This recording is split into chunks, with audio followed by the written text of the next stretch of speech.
Bonjour tout le monde, allez, on plonge tout de suite au cœur d'une mécanique fascinante, le style littéraire. Dans ce décryptage, on va décortiquer comment Alessandro Barbaglaya, dans son superbe roman Le Coup du Fou, réussit un véritable tour de force. Comment? Eh bien en trouvant l'équilibre parfait entre la légèreté et la gravité. C'est vraiment captivant parce qu'on va voir comment les mots prennent littéralement vie quand ils sont pesés au milligramme près, avec une architecture narrative vraiment irréprochable. Les histoires existent parce qu'il manque des morceaux à la vie. Wow, cette citation, elle pose carrément les bases de ce qu'on va voir ensemble.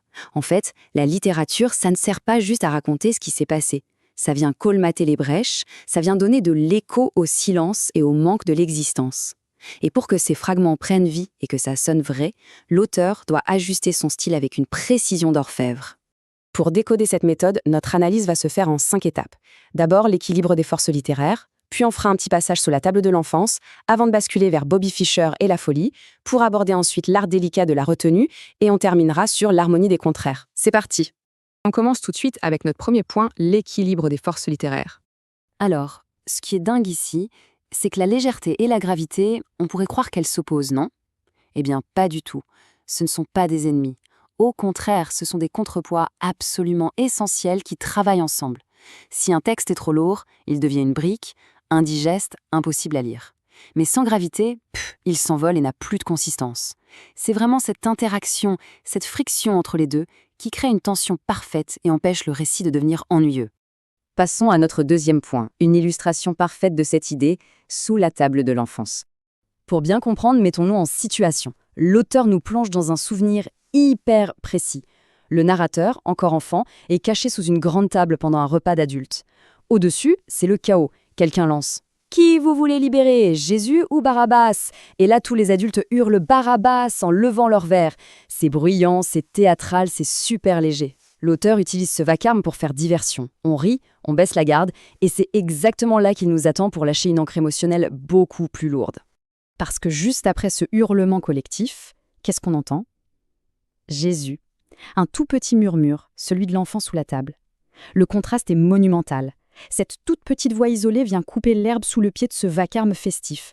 C'est brillant, vraiment. En un instant, on ressent la solitude immense de cet enfant, planqué juste là, sous la surface joyeuse d'un après-midi d'été. La gravité nous tombe dessus d'un coup, sans prévenir, au beau milieu du jeu. Troisième étape de notre décryptage, Bobby Fischer et la folie. Alors, figurez-vous que cette même technique du rire qui cache la douleur, elle est utilisée pour nous parler d'une légende, le joueur d'échecs Bobby Fischer, lors de son fameux championnat de 1972. Si on regarde la liste de ses caprices avant le match, comme détester les caméras, se plaindre de la lumière ou arriver toujours en retard, au premier abord, ça fait sourire. On se dit « Ah, c'est génie excentrique ». On a presque l'impression qu'il joue un rôle pour rendre fou son adversaire, Boris Spassky, avec beaucoup de facéties. Sauf que... lisons un peu ce télégramme qu'il a vraiment envoyé à l'arbitre. « Enlevez les caméras, sinon je ne joue pas. Elles me regardent et leur bourdonnement me déconcentre. » Bam! Plus personne ne rit là. En lisant ça sans filtre, de façon presque clinique, on réalise que ce n'était pas un simple caprice comique. C'était une véritable paranoïa, profonde et douloureuse. Écrire que les caméras le regardent, ça montre une incapacité tragique à supporter le monde. La folie douce, d'un seul coup, devient d'une tristesse vertigineuse. Ce qui nous amène très naturellement à notre quatrième point, l'art délicat de la retenue. Mais alors comment l'auteur fait-il pour que ça marche aussi bien sans tomber dans le mélodrame? Le secret, c'est la retenue. C'est l'outil littéraire par excellence. Un texte profond, il n'a pas besoin de nous hurler dessus ou d'être étouffant pour marquer les esprits. En gardant cette petite distance, parfois teintée d'ironie, l'auteur évite d'appuyer lourdement là où ça fait mal. Paradoxalement, c'est justement en refusant d'en faire des tonnes que le malaise ou la tristesse deviennent infiniment plus marquants. Dernière ligne droite, notre cinquième point, l'harmonie des contraires. Si on rassemble tous les fils de cette analyse, on voit bien le procédé. C'est presque magique et ça tient en 3 temps. 1. On introduit une situation douce ou légère. 2. On y glisse un tout petit détail qui cloche. Et 3. On laisse ces émotions totalement contradictoires vivre ensemble. Barbaglaya nous prouve ici qu'un éclat de rire soudain peut rendre une scène 100 fois plus mélancolique qu'un long discours triste.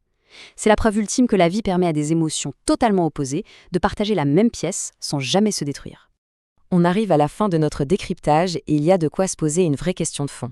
Dans nos propres histoires, laissons-nous suffisamment de place au silence? Finalement, la vraie profondeur d'une interaction, elle ne se trouve peut-être pas dans ce qu'on affirme haut et fort, mais plutôt dans ce qui est subtilement retenu, gardé sous silence. Ça nous invite vraiment à repenser à la force de tout ce qu'on ne dit pas, vous ne trouvez pas?